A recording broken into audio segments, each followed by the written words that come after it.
This podcast is presented by the Prince George's County Memorial Library System. Hi, I'm Maria. I'm Heather. I'm Vilma. And I'm Darlene. And this is our podcast, These Books Made Me, Manga Edition. Today we're going to be talking about Sailor Moon. Friendly warning as always, this podcast contains spoilers.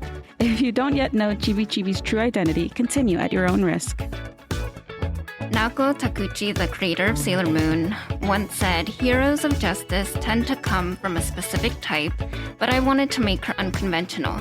She's a crybaby and lazy, and sometimes even cheats a little. I wanted to draw a normal girl like that." So Usagi is pretty self-centered, although she matures over the course of the story's run, and her selfishness and self-centeredness come to the surface too. I keep drawing her thinking, what a little witch. When I read that, I immediately thought of Jane Austen's quote about Emma, where she said, "I'm going to take a heroine whom no one but myself will much like," which I thought was very interesting because Sailor Moon is very well liked amongst people, but I don't know. When I was younger, she wasn't my favorite character, and I think that it was because, she was very a crybaby. She wasn't very adept, and everyone else seemed like they had better leadership qualities than she did. And so it's just natural to kind of gravitate towards one of them because they kind of present more confident and in charge. But one thing that's great about Usagi is that she kind of leads by example and by her own warmth. And I think that that's what fans have kind of come around to really loving about her over the years. I don't know. How do you guys feel?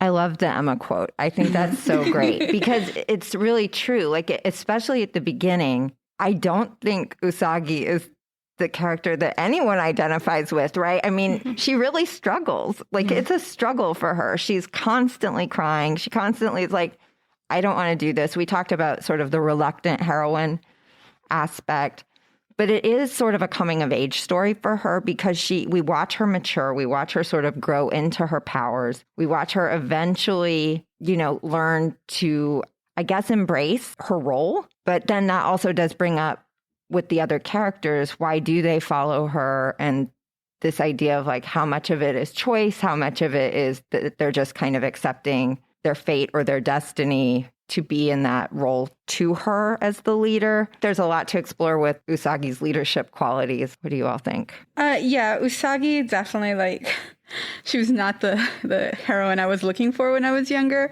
As I've gotten older, I've learned to understand her and be more accepting of the fact that, she wasn't off looking for adventure. She saw this a cat being, bullied in the street by these kids, and she jumped in to protect it, which right there she was exhibiting warmth and leadership in a certain way. And I guess it could almost seem like the other scouts didn't have a choice but to follow her, but you do see her grow. And sometimes she takes 2 steps forward, 1 back. She's kind of a crybaby throughout, and she does some immature things. But there is consistent growth, and it's with that warmth. She's able to put Amy at ease. When Amy comes from a very sheltered kind of she's very alone, and she's immediately able to connect with Usagi. And Usagi is the one that's usually trying to be a peacekeeper in things. She wants to talk about things as opposed to when we're first introduced to Uranus and Neptune, the other Sailor Scouts are immediately suspicious of them and they don't trust them and they kind of want to fight. And then later on when that new group is introduced, when Saturn is introduced, again, it's very violent. Let's fight them. They're our enemies. And Usagi is usually the one going can we talk about this for 2 seconds? Before she had been the most immature. I definitely agree that the other scouts in the beginning showed more leadership potential. And the thing is that she leads with her warmth, with her love, with being protective. And at one point she even says, I'm not trying to save the world. I'm just trying to save the people I love. I'm trying to protect the people I love, which I thought was beautiful. It's very clear that all of her leadership comes from her loving the people around her. And the scouts, although it is predestined, definitely, they genuinely love her back, which I think kind of takes away some of the negative connotations for me because they all choose to follow her. Maybe it was predestined, but it comes from a place of such love and respect that I feel like it works out fairly well. I don't feel like they ever feel like they're missing out. They're pretty fulfilled in what they're doing because they love Usagi the way they do. Yeah, she's very naive, but she's maybe the most empathetic of the group, which is why she's such a crybaby. I mean, she feels everything so closely when her friends are injured, or even when she comes across some of the villains like Queen Beryl or even like Sailor Galaxia. It's like she feels for them, and it's just like it's very emotional for her. And I think that's also why everyone else protects her. I mean, Ami was very, very quiet, but she's got a strength to that quietness. Everyone does. But I guess because Usagi's just like a very sweet, empathetic character, I guess everyone seems to want to use that or want to protect her for it, which I guess when we like talked about keeping her clean or like away from all that evil, but she definitely uses her strengths with that to kind of like bring out the good in others. So I think that's also why it's a good leadership quality, because she knows how to kind of pull that out. Yeah, and I think it's also great that at least you see it in the manga a lot, but she is aware of that kind of effect that she has on other people. And it's more so in a way that she feels guilty that people fight for her and that people seem to die for her. Spoilers, I guess.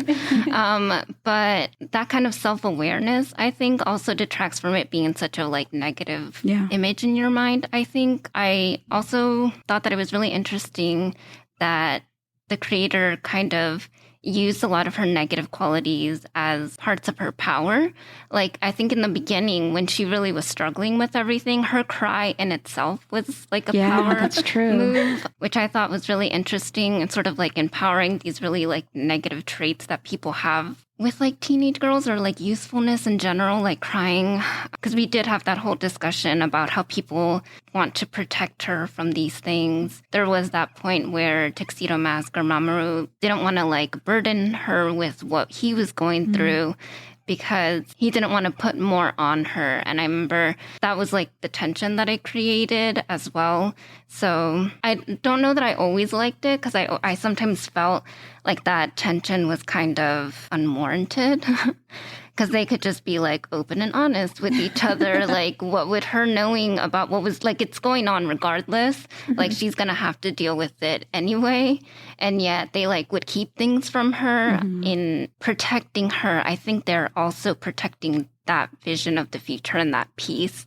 And I think that that's also what keeps them going. But we did have that discussion before about how we felt about how like undying their loyalty was to her, and how that was kind of very strange, because she gets to live her life. She gets to, you know, marry someone and have a child, and they seem very much like that they've accepted their fate, that they're just going to protect her and protect the kingdom, and that's primarily their goal. And it's brought up many times, especially with someone like Sailor Venus, who has a lot of dreams about being like an idol, and she wants to date around. And then it's like twice in the manga you get her having this realization that no, she's already sworn loyalty to one person only, and then that's Usagi. And I'm just like, I feel like you can still have your life and still protect her and this kingdom. And I didn't like how it was one or the other. Sailor Moon is essentially a romantic story, and not just romantic in the form of like, oh, love between people, but like romanticism, you know, this idea of devotion to beauty and truth and peace. And you have this initially damsel in distress, even though she's very powerful, like she doesn't know her powers at the beginning. So she's always just, oh, I hope Tuxedo Mask comes and saves me, even though she really doesn't need saving per se. But that is the relationship that's set up at the beginning. And I wonder, with the other girls, like Sailor Venus seems to have the most maybe natural like leadership qualities early on. But the way that she exerts that is almost in the form of like a knight, like in a, you know, a traditional knights and princess and fairy tale and dragon kind of role, where she's not looking to marry the princess. She's giving her life to sort of be in the service of what Sailor Moon embodies, like of her queen. You know, it's this real commitment to she's fundamentally good and pure, and this protectiveness, and that there's some, you know, noble aspect of devoting your life to that is maybe satisfying to her. But it's interesting just thinking of it in that way, because you would think that this would turn into an inversion of sort of romantic tropes. It never really does it? The only like real inversion is that you have more females in roles that are typically reserved for males, like knights, going to slay the dragon kind of thing. Well, in this, there usually are girls who are doing that. But at core, I don't know that Usagi really turns any of those tropes on their head, because she retains still throughout that sort of warm helplessness about her, even when she is incredibly powerful. It's a very interesting dichotomy contained within that one character. But I think like the through line through the story is pretty classically a romantic story. Yeah. And she pretty much is the personification of kill him with kindness. Like, I never thought about it until maybe more recently when I was watching the anime again and reading the manga. The Silver Millennium Crystal is pretty much like her pure of heart, right? Yeah. And that light is supposed to shine upon like anything dark in the whole series. I don't know that it's necessarily like an inversion of the trope, but it is nice to kind of have that traditionally like feminine quality, like that empathy and that love and that light be considered something very strong, almost unbeatably strong. Like that's kind of that energy source that all the villains kind of chase after throughout the whole series, not knowing that even if they had it, they wouldn't really know how to do anything with it because they don't possess that pure of heart. Yeah. And it's interesting, too, I guess, going back to the knight trope, or even in Sailor Moon Crystal, we saw Prince Endymion or Mamoru's past life. I mean, he had his knights. Yeah. And in like Sailor Moon Crystal, you see those knights were paired off with a Sailor Scout. Yeah. And each one was killed off. And in order for that to kind of like accomplish, it kind of pushed them to go off and defend Sailor Moon and kind of just step away from those love interests as well. Yeah, I always felt bad that he never got to keep his knights the way that she kept hers, essentially. Yeah. I guess that'd be too many characters to focus on, but... I mean, he gets the short end of the stick a lot of times throughout the story. Like, I feel like he has a rough go of it at many points along the way, but, you know, it's not about him, really. Yeah, I don't know if I brought this up in the first part, but I think Takuchi did say that she doesn't feel that same, like, empathy or pull towards her male characters, and that's why they go through so much, and that's why she can kill them off so easily. So I do think that there's something there. Like, it's not really about them, and I don't think that they were at the forefront of her mind. Yeah, and I think that's why the anime stepped in and kind of gave Mamoru like a huge backstory, and we even see male like relationship with him, and I can't remember the character's name, but with the rose. That's why the rose was so big in the anime itself. Oh, yeah. For Sailor Moon are the movie. Exactly, yeah. Yeah, that was my favorite one of all of them. But it's just like a big moment. Mamoru got that glimpse of like male love from this character in the anime movie. So I thought that was interesting. Yeah, and the anime does that as well. I think even for like Usagi's leadership, I do think that it expands on it because it gives a lot of redemption arc to some of the villains, like the way that rather than her, you know, like Silver Millennium Crystal just kind of like turning them to dust, a lot of the times it redeems them, which I think kind of expands on that notion of how it's supposed to bring about peace and love. And I don't think that we see that in the manga because it's really just like once she like uses that, they're just gone.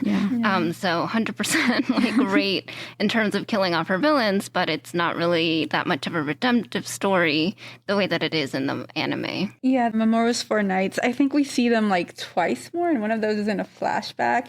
And then like he actually keeps their gems and like they can astral project, and they're still watching over him as astral projections, but it's not the same as, you know, Usagi's interactions with her own knights. So it was definitely like very lopsided.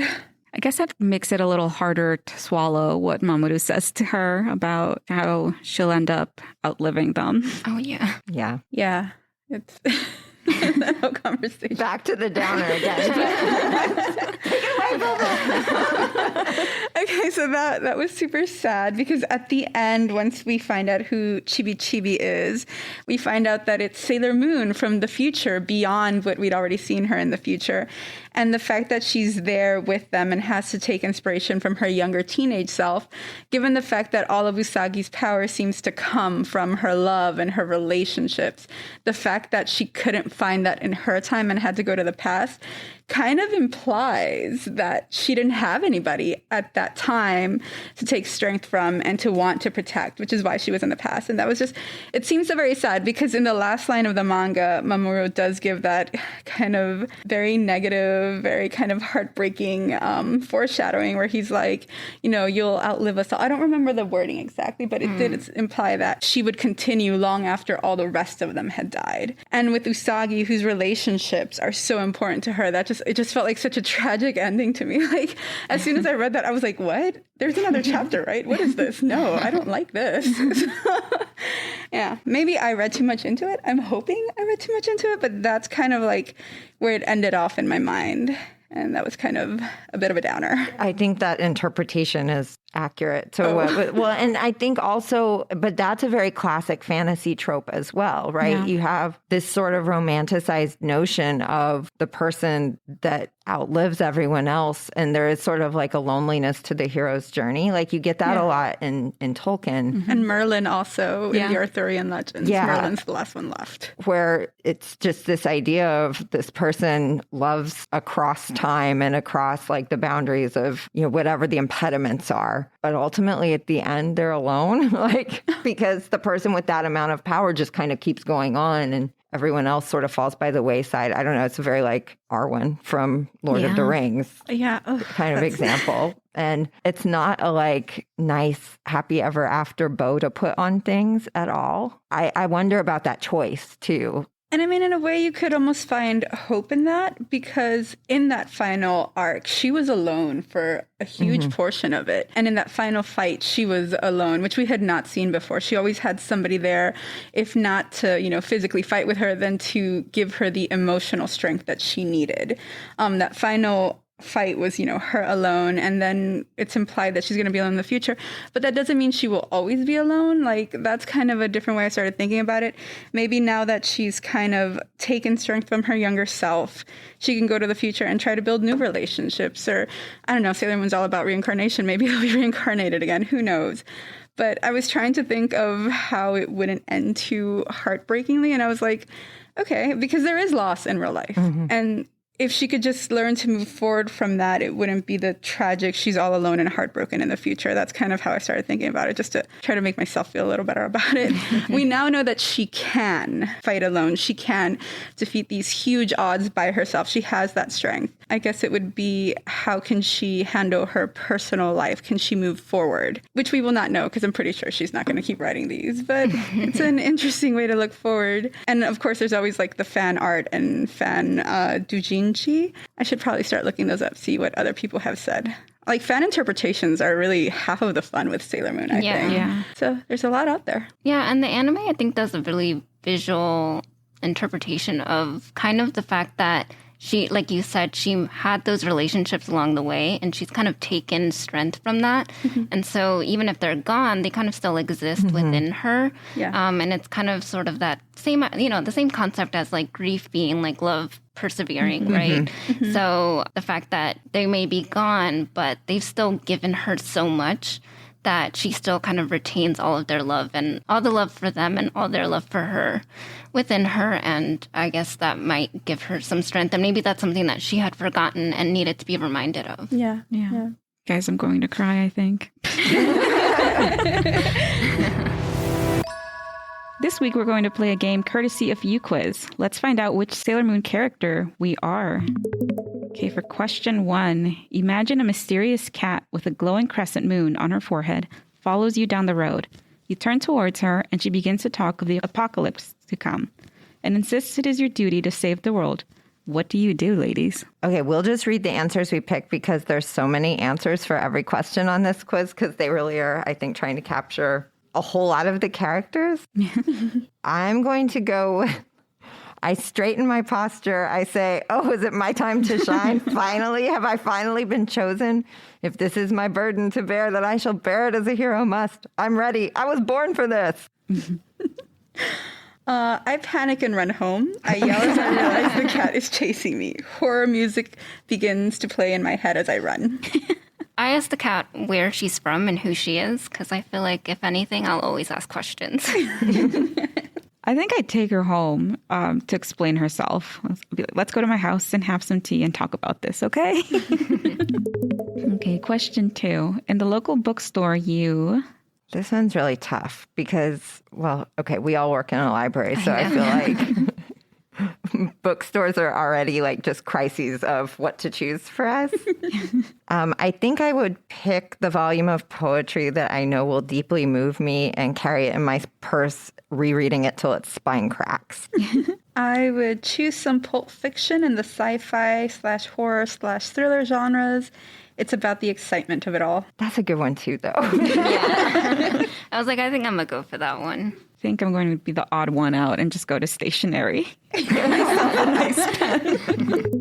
Okay, question 3. Which of these archetypes do you relate to the most? Okay, we can read these because there's a lot, but they're one-worders. So, like, our choices are the mystic, the knight, the princess, the mage, the artist-poet, the scholar, the jester, the mentor, the ghost, the lover, or the rebel. Or the traveler. Oh, and the traveler, sorry. Bottom of my scrolling. I think I'd go with the traveler always. I'm torn on this one.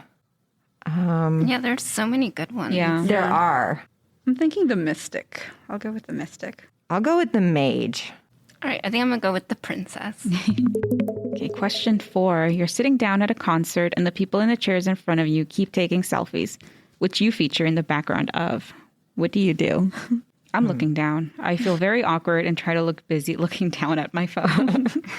I think I'm exchanging a humorous look with my friend and I don't feel bothered about it. Though I am tempted by the one that says to like basically photobomb them.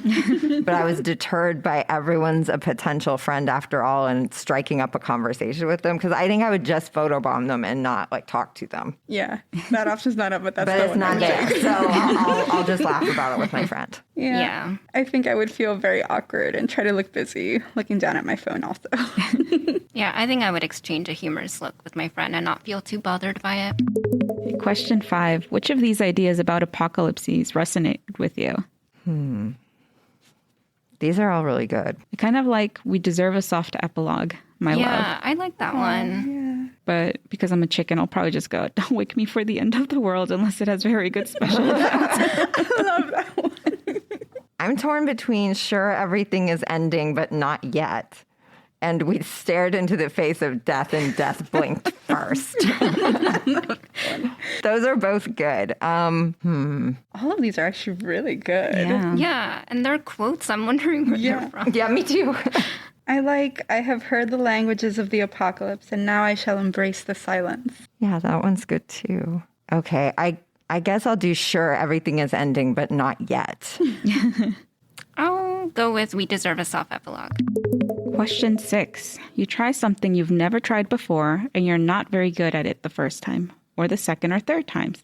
How would you react? So I think I would tell myself to stick with it till I'm good. I'm harsh on myself and don't allow myself to be bad at it for longer than I can work myself out of. I think I'm doing that one as well, just because I'm stubborn. I think I take it easy. I keep on it out of enjoyment and don't think too much of the results. It generally surprises me when months later people tell me I'm good at it. I mean, that last part, not so much, more the first part. That's very healthy, though. A really healthy approach. Yeah, I think I tell myself to stick with it as well. I am like intrigued by who would put I'm terrible at everything. Would you even mean? I mean, that's a very Gen Z response. That's a downer. Okay, question 7. Which of these types would you crush on? I think I'm going with the funny one who looks out for others and doesn't take themselves too seriously. Yeah, I think so too. Yeah. Though most of these are really good too. Yeah. Like, who doesn't like a super smart person who's adorably awkward with emotion? I think I'm going to go with that one. Or your best friend you've known for years and have your own like inside jokes with. Or Those the are great. masked hero in a tuxedo and cape who hands you roses. I have to say though, okay, so obviously that's the Usagi one, but like in real life, if some dude kept showing up in a tux and like throwing a rose and then like walking off the scene, that would be so weird. I don't think you would crush on that person at all. You would just, I just don't know, worry. you'd probably call the cops because Stalker report. why do they keep showing up wherever you go? Question 8. What kind of story would you star in if you could choose? This is tough too. These are all good as well. I'm going to go with the ancient epic legend featuring you with a sword that cements you in history as a symbol of valor. I think I'm going to go with the folktale where you learn a lesson, outwit your beasts, and perhaps even return from the underworld. That one's a little scary at the end, but seems to end well. No, I like that one. I think I'm going to go with the heart-wrenching almost tragedy with a comfortingly happy ending. Yeah, I think I'm doing that one too, Darlene. Question 9. You commission an artist. What do you ask them to paint? These are just weird. Yeah. But I like a landscape you keep dreaming That's of. what I'm going to go with too, because the others, like, I don't, it seems really strange. Yeah, Very- a landscape. Yeah. Same. Okay, number 10.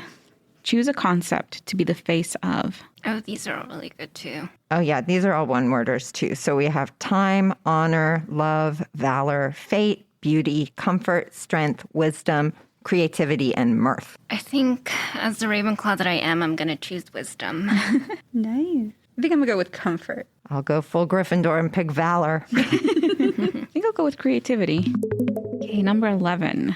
A friend hurts your feelings deeply. What do you do? I forgive them once. It's that once period. It's ominous, right? Yeah. Like, what happens next? Well, fool me once. I'll probably show up at their house and ask if we can discuss this privately. Yeah, same. Also a mature and healthy response. I mean, I would actually also prefer that one. I don't know if I'd show up at their house. I would like text and maybe talk over the phone. Well, you have the option to send an ambiguous, hard to read text and see what they do. I mean, I might actually do that one instead of the That feels like subtweeting, though, right? Totally. I'll say I'll show up at their house just because I want to pretend I'd be mature about it. Number 12. Do you like the zodiac sign you were born with? Yes, we're great. Agree. I like my sign fine. Though I do like the one that says, I think it must be fun to be all of the signs and that there's like something to like about every sign. Yeah, I feel the same way. I feel like every time I look at different signs, I'm always like, oh, it'd be cool to like have that personality trait associated with my sign. But I wonder if that's where your birth chart comes in.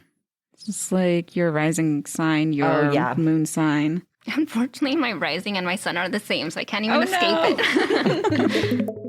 Okay, number 13. Choose one of these ways of looking at people. Okay, these are easy to read. So astrology, MBTI, Dungeons and Dragons classes, individuals, threats, potential friends, an audience for my iconicism, crowds too big to fathom with some unique faces I recognize only as themselves, and aspects of one enormous concept of humanity. I'm going with Dungeons and Dragons classes. I think astrology is the most fun. Yeah, I agree. Individuals, I think, although I do love an audience for my iconicism. That's an interesting way to look at it. Are you ready to look at our results? Oh my Yeah. god. Let's go for Let's it. go. Oh my God. Oh, interesting. I'm Chibiusa again. That's hysterical. Oh no. Okay, so You I weren't even changing some to try to get changed several of my responses.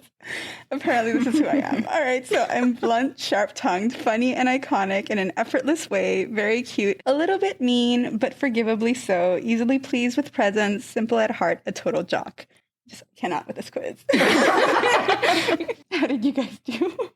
So I actually got Sailor Saturn. Oh, nice. This is probably like the third different person that I've gotten, but she actually does fit my zodiac sign because all of them kind of fit a zodiac sign. But it says melancholic, tendency towards appearing gothic, not true. The weight of the world on your shoulders, good with secrets, strong on the inside, ultra powerful, but few realize it because of how private you are.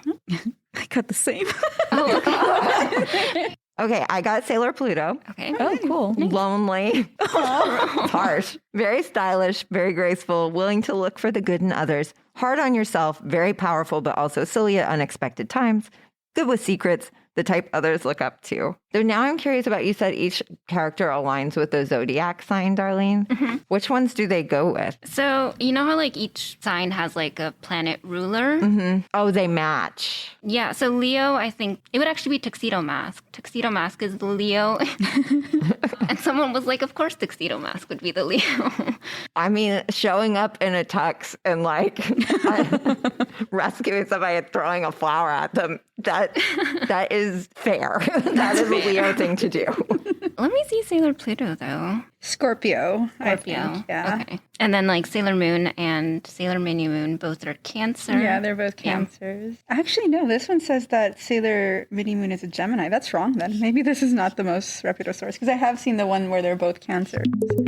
We did want to do a blog post about blood types because she was very intentional about what she chose for each of them. But yeah, I think it's nice. Like on one hand, yeah, I've said that I don't really like this whole idea of fate and that everyone's like predetermined to be a certain way. And like, I do like the intentionality, I think, of like all of her characters and that she chose very specific like birth dates for them. And I think even the color scheme of their outfits very much mirror their planets and how like we visualize each planet. So I thought it was nice. Very cohesive. Yeah, there's a lot of depth there. I like that too. Each episode, we ask whether our book passes the Bechdel test. The Bechdel test asks whether a work features two female characters who talk to each other about something that doesn't involve men or boys. So, does it pass? Yes. Yeah. With an asterisk. Yes, I say yes also, but not by as much as one would hope, especially with Usagi's character, because so much of her is centered around her relationship with Mamoru, and, you know, a lot of her motivations are centered around that. Yeah, I'd say it also passes, but there is a stark difference, I think, between the manga and the anime, because the anime was mostly through the eyes of male animators, and I think even the creator of Sailor Moon has kind of touched on it before, where there are certain things that they kind of got away with and certain things that they just added that she probably would not have. And you can see that very clearly in some of the episodes and how they kind of portray teenage girls and how they think teenage girls should be. So very much a yes with an asterisk. Yeah, I agree as well. A lot of the relationships, like, I mean, as you mentioned, Darlene, like the anime was different. I mean, even Mamoru becomes very center character with some of the other girls. So it didn't like that, how big a role he was, and then that weird like fighting for his attention.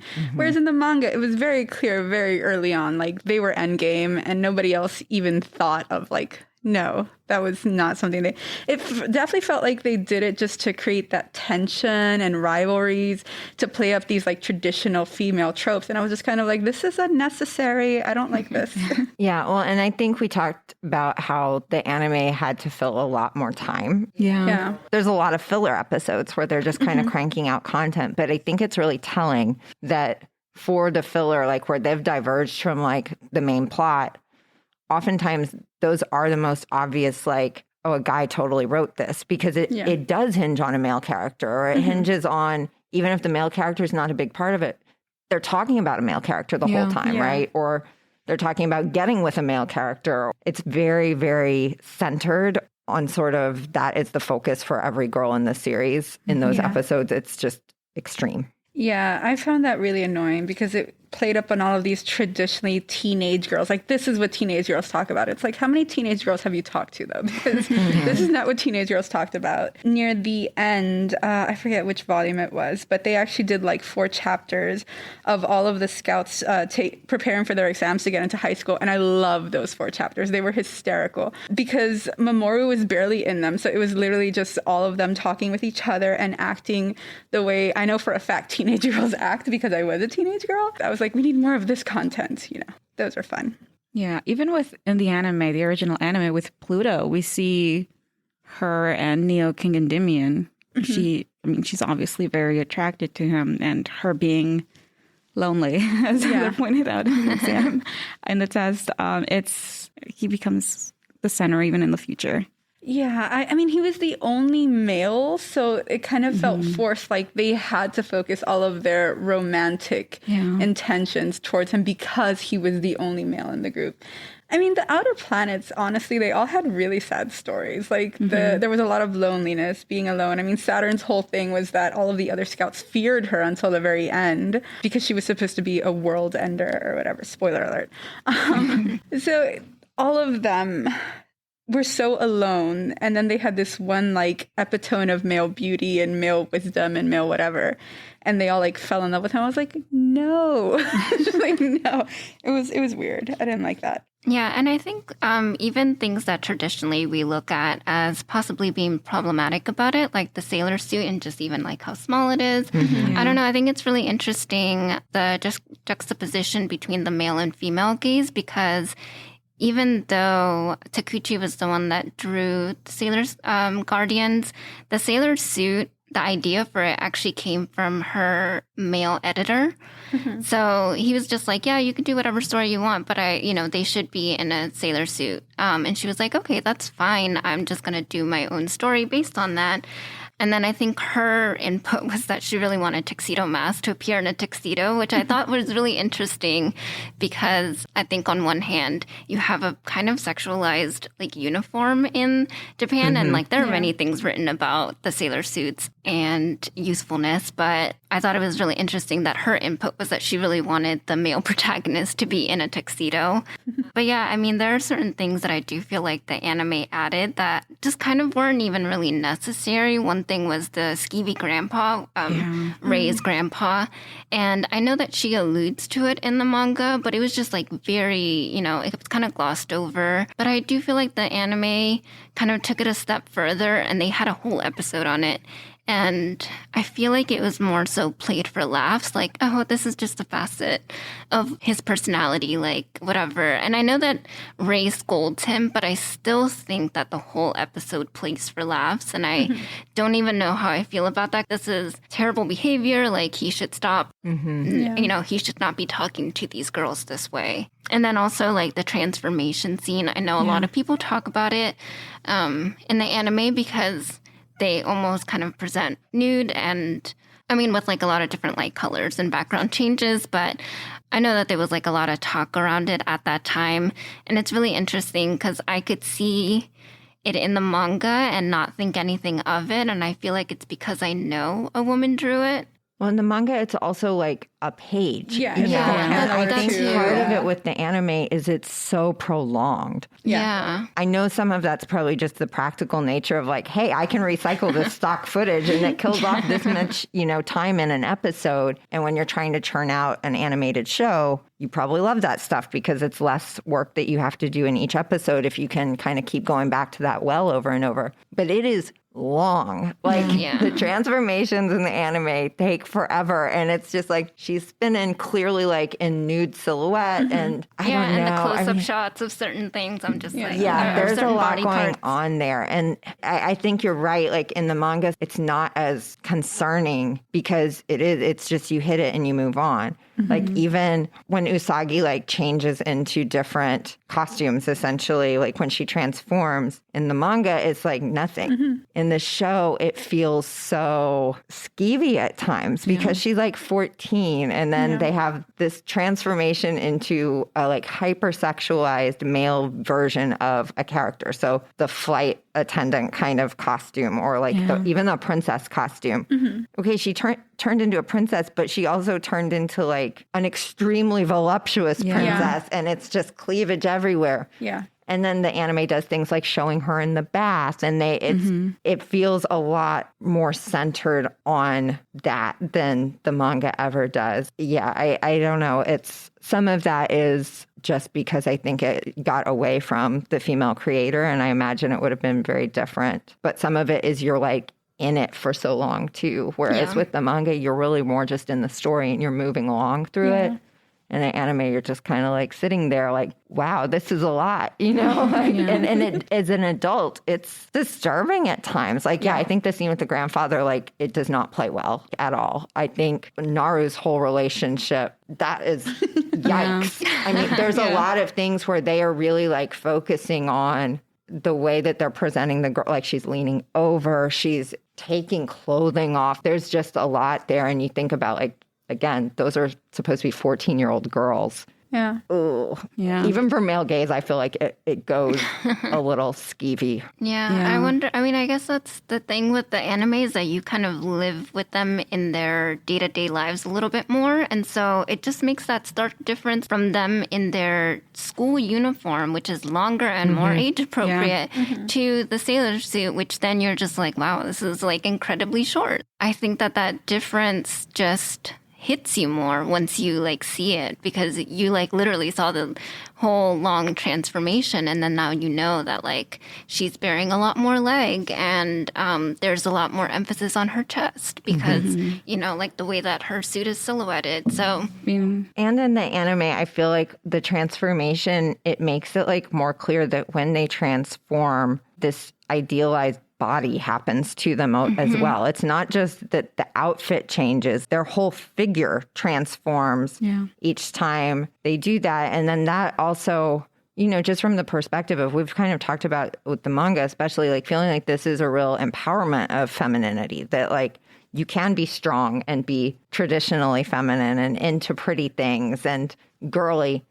But in the anime, it's like, okay, well, what sort of that idealized femininity looks like to them seems so much more sexualized than it ever presents in the manga. Yeah, so like, okay, I guess in the anime, sometimes you have the girls talking about something that's not boys. Like, I don't know, Ami talks about her test scores sometimes, or like things like that. But it's pretty minimal. Like, it really, for as much time as we spend with all of the female characters in the anime, it's really uncommon that they talk about something that doesn't go back to one of the male characters or wanting a boyfriend or things like that. Unless they're specifically in a battle setting or preparing for a battle. Right. You know? Those are the only times they're not really focusing on boys and romance. And it's kind of like, there's more to them than just like the warrior and then this typical teenage girl. Like, you know, you've got all these episodes, give us more well-rounded characters. Come on now. Like, and we never really got that, unfortunately. I mean, for anyone who's new to reading the manga as well, I mean, if you don't know Chibiusa's background as well, her transformation, and even when she becomes Black Lady, it's really, really crazy how that quickly changes. I mean, the slit in her dress in the manga is much shorter than it is in the anime. And then just like that sexualization of her, like Vilma and I, when we were at the branch, we had been looking at when she went to school, like her classmates, just how like much taller and like how much voluptuous, again, they were compared to her. And it's like, and what do you see? You see Mamoru with a nosebleed? Yeah, that was weird. That was in some extra chapters after it had already ended. And that entire, I never even finished that chapter because I just found it like so weird and repulsive. It was like Chibiusa, I think they had like a field trip or something. Yeah. And then these other two girls that were supposed to be her age. And yet they did not have the body type of, what is she supposed to be, like 8 or something like that? Like they were developed and they were in skimpy clothes and Mamoru got a nosebleed. And I was like, what is happening right now? This is a level of disturbing that thankfully was not in the main. So I'm just treating it as not canon, but I'm pretty sure it's because I was like, this is putting my opinion of Mamoru like down several levels, because I'm like, ew, no, what is happening right now? Yeah, I'm glad someone helped her edit that out, or was like, I don't think that because I mean, then again, that goes back to just this idea of, you can have a female creator, but they can kind of perpetuate a lot of these stereotypes and a lot of these tropes, and it's not always like there'll be this idealized like feminist literature just because it's written by a woman. And they're from the same society that's creating the... They are in the society that's creating the male gaze version of things. Like, how much of that gets internalized? Like, you can never completely divorce yourself from your culture and your society that you've grown up with. So it has to infuse it on some level. And it speaks to that larger conversation about, like, even if you have, like, you know, for the anime, even if you have male creators trying to create a really strong heroine, at the end of the day, like, who's the one behind the scenes, like, doing that, and who gets to decide, like, what that strength looks like? And so even when it's supposed to be empowering for girls, it's still with, you know, like male creators in mind and what they champion as like their form of empowerment. So yeah, I think there's like a lot to discuss there in terms of how the creators definitely shape how you view a character. But yeah, I mean, back to Black Lady, I don't think I've ever read those extra chapters because that does not sound familiar to me. But I remember I have gone back to like reading the whole Black Lady arc and liking it more so the second time around, or when I revisited, because I felt like I kind of got a sense of what she was trying to say, that like Chibiusa is a character that was very much sheltered, and she lives in a society of peace. And so there's no real growth, I guess, that's happening with her. And so we find out that she's actually like 900 years old, but she's presenting as like a 6-year-old.